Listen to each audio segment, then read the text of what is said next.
I first started getting into photography when I was very, very young. I used to make my friends do photo shoots. Like, it started with those very, like, Pinterest, like, hey, why don't you, like, blow confetti at the camera? We were all, like, 11. I was doing it on my iPhone 4 with my little, like, lime green OtterBox and editing them horribly. But, yeah, it started as really just wanting to kind of capture people, and I've always really been interested in visual art, but then I was never a big drawer, painter. It's not necessarily a natural skill of mine.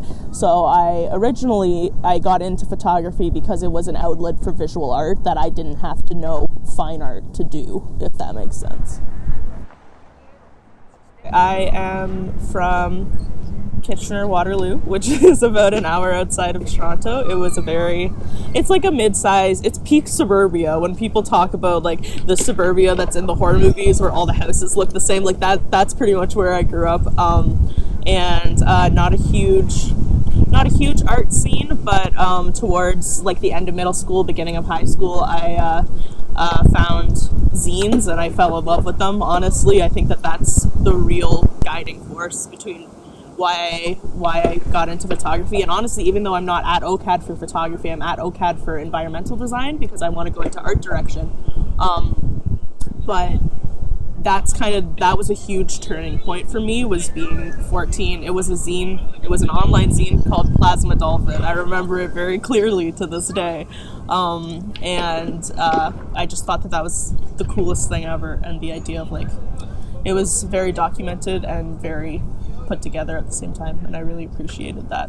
So that was kind of when I first got the bug, so to speak, to like really start getting into photography, post making my friends blow glitter at camera.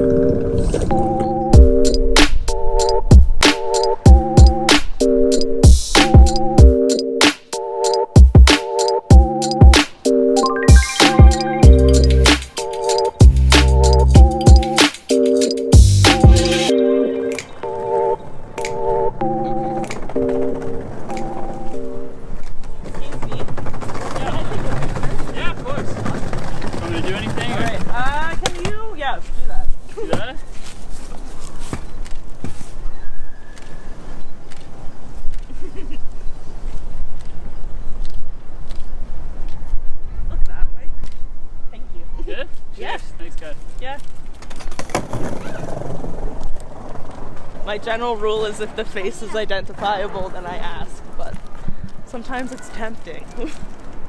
It's so sad though, because especially in Toronto, there's so many people with like really interesting personal expressions aesthetically, like with outfits and stuff, and I always want to, but I usually refrain like 97% of the time.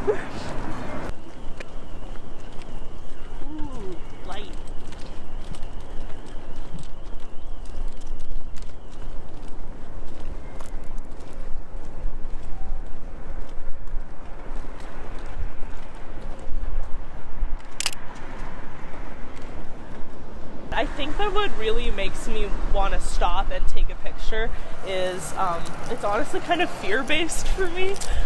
It's a lot of, I really like to focus on the impermanent and things that will never happen again, you know, like right now you and me are walking and it's, like 4 degrees out and there's all these people on the street and this will never happen again, you know, the sun will never be exactly like it is right now, even though it's kind of mediocre, and this exact combination of people will never be on the street at the same time again, and that's what makes me want to click the shutter. I'm very focused on things that change a lot, so light, people, like construction, things like that, really inspires me to click, because because we'll never get this again. Even if it's not that special, it'll never happen again. This is the one chance that we have to shoot on November 16th, 2020 at 3:40 p.m.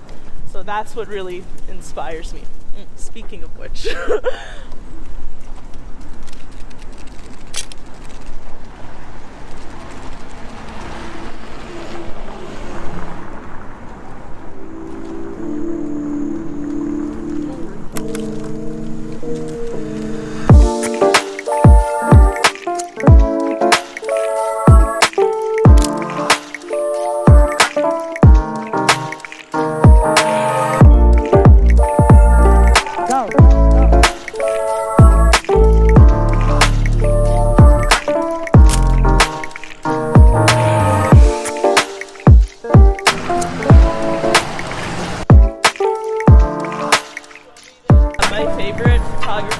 moment, which I know is the same as Hannah's, sorry Hannah, is definitely Diane Arbus. The way that she captured people during that time, especially, I believe that her work is mostly New York based, but like again, it's like that idea of change, and that thing only happened once, right? So she's photographing these people who will never be like they were, and in a place that will never be the same as it is at that moment. And I think that really exemplifies why I like photography and what I aim to work towards someday.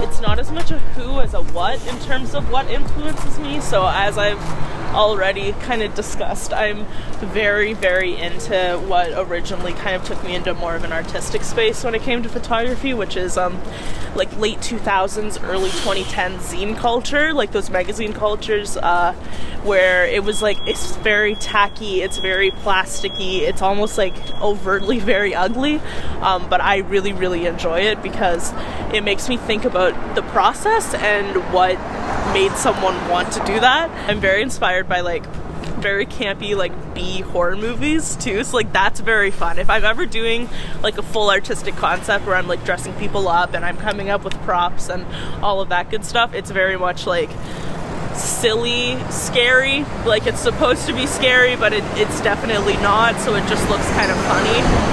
That's huge for me. Like I love doing that, so that's very, very fun. And and then lastly was whoever took pictures of my mom when she was about my age, she has all these pictures of of herself just like in her living room, in her parents' living room, with friends that she didn't even remember anymore, doing like out like on a parking lot, like not special pictures at all, but I think that what's really interesting is how much more they mean to me now. My mom passed away about 8 months ago, and I'm looking at these pictures and it's such a special thing to me. Like they are like my prized possessions now. I scanned a lot of them so that I would have them no matter what, and then we're also working to keep the physical albums intact and safe and all in one place. But that would be my greatest goal as a photographer. All of my friends will attest to this. I take photos everywhere, and I am literally always with a camera. If we're going to the park, if we're going to A&W, if they're sitting in my apartment and we're watching a movie, all of these things, because I really hope that one day someone who probably doesn't exist yet will look back at these pictures that I'm taking of people that I really care about, and it'll mean something to them. I think that if that were to ever happen, that would be my greatest wish when it comes to photography. If I can take something that will mean something later, even if it doesn't mean something now. Fisheye lens attachment. Nice.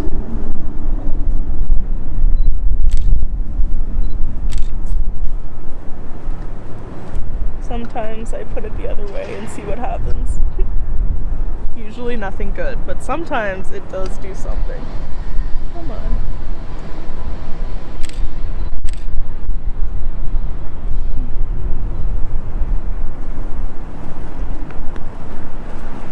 Sometimes I purposely kind of jostle the fisheye a little bit because it gives like these very weird like soft edges to a picture, and I really, really like that. It kind of creates a sense of movement, and especially when I'm taking pictures of buildings or other stagnant things, it kind of gives me that impermeability that I'm looking for. So I'm a big fan of manual effects, lots of stuff like that. Since I was like 16, I've been putting a Burt's Bees chapstick on my lens to make a soft focus effect, and I do that like to this day. I'm a really big fan of very, very hacky, no budget situations when it comes to making effects.